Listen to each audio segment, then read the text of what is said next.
ओम श्री हनुमते नमः। आप सभी का हमारे YouTube चैनल पर हार्दिक स्वागत है। आज हम आपको मंगलवार व्रत कथा सुनाएंगे। अगर आपको कथा अच्छी लगे तो कमेंट बॉक्स में हनुमान जी की जय जरूर लिखिएगा।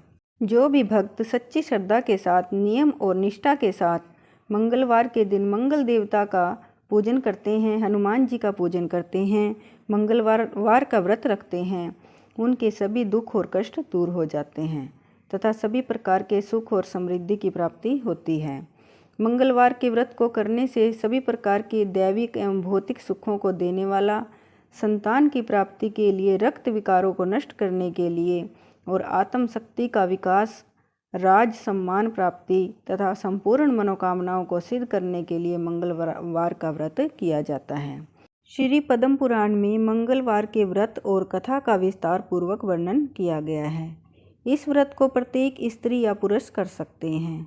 मंगलवार के दिन ब्रह्म मुहूर्त में प्रातःकाल नित्य क्रियाओं से निर्वृत्त होकर के गंगा नदी में या घर के नहाने के जल में थोड़ा सा गंगा जल मिला करके स्नान करना चाहिए। इस दिन स्नान करते समय तिल और आंवले का चूर्ण भी आप लगाकर स्नान कर सकते हैं और फिर स्वस्थ लाल रंग के वस्त्र धारण करके व्रत का संकल्प लेना चाहिए कि हे हनुमान जी, हे मंगल देव, आज मैं आपके मंगलवार का व्रत करने जा रहा हूँ। इस प्रकार का संकल्प लेते हुए मंगलवार के व्रत को करना चाहिए। मंगलवार के व्रत में एक समय मीठा भोजन करना चाहिए। कम से कम मंगलवार के व्रत 21 मंगलवार तक इस व्रत को रखना चाहिए और मनोकामना पूर्ण होने पर फिर मंगलवार के व्रत का उद्यापन करना चाहिए। आइए सुनते हैं मंगलवार व्रत की कथा।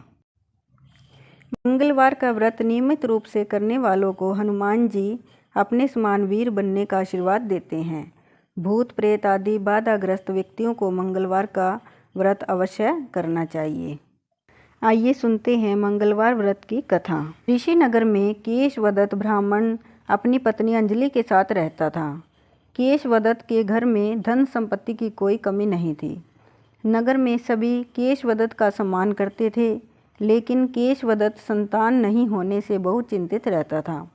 उसकी पत्नी अंजलि भी संतान की चिंता में बहुत कमज़ोर हो गई थी। दोनों पति पत्नी हर मंगलवार को मंदिर में जाकर हनुमान जी की पूजा करते थे। विधिवत मंगलवार का व्रत करते हुए कई वर्ष बीत गए थे। ब्राह्मण बहुत निराश हो गया था, लेकिन उसने व्रत करना नहीं छोड़ा था। कुछ दिनों के बाद केशवदत्त हनुमान जी की पूजा करने के लिए जंगल में चला गया। उसकी पत्नी अंजलि घर में रहकर मंगलवार का व्रत करने लगी। दोनों पति पत्नी पुत्र प्राप्ति के लिए मंगलवार का विधिवत व्रत करने लगे। कुछ दिनों बाद अंजलि ने अगले मंगलवार को व्रत किया, लेकिन किसी कारणवश उस दिन हनुमान जी को भोग नहीं लगा सकी। हनुमान जी को भोग लगाए बिना वह स्वयं भी भोजन कैसे करती? सो उस दिन अंजलि सूर्य छिप जाने पर भूखी ही सो गई। अगले मंगलवार तक हनुमान जी को भोग लगाए बिना उसने भोजन नहीं करने का प्रण कर लिया। 6 दिन तक अंजलि भूखी प्यासी रही। 7वें दिन मंगलवार को उसने हनुमान जी की पूजा की, लेकिन तभी भूख प्यास के कारण बेहोश हो गई। हनुमान जी ने उसे स्वप्न में दर्शन देते हुए कहा, उठो पुत्री, मैं तुम्हारी पूजा पाठ से बहुत प्रसन्न हूँ। तुम्हें सुंदर और सुयोग्य पुत्र होने का वर देता हूँ। यह कहकर हनुमान जी अंतर्ध्यान हो गए। तभी अंजलि की बेहोशी दूर हो गई। उसने जल्दी से उठकर हनुमान जी को भोग लगाया और स्वयं भी भोजन किया। हनुमान जी की अनुकंपा से 9 माह पश्चात अंजलि ने एक सुंदर शिशु को जन्म दिया। मंगलवार को जन्म लेने के कारण उस बच्चे का नाम मंगल प्रसाद रखा गया। कुछ दिनों बाद अंजलि का पति केशवदत्त भी घर लौट आया। उसने आंगन में खेलते मंगल को देखा तो अंजलि से पूछा, ये सुंदर बच्चा किसका है? अंजलि ने खुश होते हुए हनुमान जी के दर्शन देने और पुत्र प्राप्त होने का वरदान देने की सारी कथा सुना दी, लेकिन केशवदत्त को उसकी बातों पर विश्वास नहीं हुआ। उसके मन में पता नहीं कैसे यह कलुषित विचार आ गया कि अंजलि ने उसके साथ विश्वासघात किया है और अपने पापों को छिपाने के लिए वह झूठ बोल रही है। केशवदत्त ने उस बच्चे को मार डालने का संकल्प कर लिया। एक दिन घर से बाहर कुछ दूरी पर बने कुएं पर केशवदत्त स्नान के लिए गया। मंगल भी उसके पीछे पीछे कुएं पर पहुंच गया।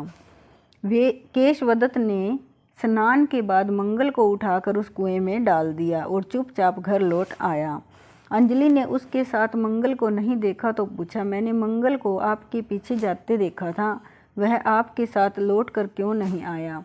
केशवदत्त ने कहा, मंगल तो कुएं पर मेरे पास पहुंचा ही नहीं, वह कहीं खेलने चला गया होगा। अभी केशवदत्त ने यह कहा ही था कि तभी मंगल दौड़ता हुए घर पर लौट आया। केशवदत्त मंगल को देखकर बुरी तरह हैरान हो उठा। उसी रात हनुमान जी ने केशवदत्त को स्वप्न में दर्शन देते हुए कहा, तुम दोनों के मंगलवार के व्रत करने से प्रसन्न होकर पुत्र जन्म का वर मैंने दिया था, फिर तुम अपनी पत्नी को उल्टा क्यों समझते हो? यह कहकर हनुमान जी अंतर्ध्यान हो गए।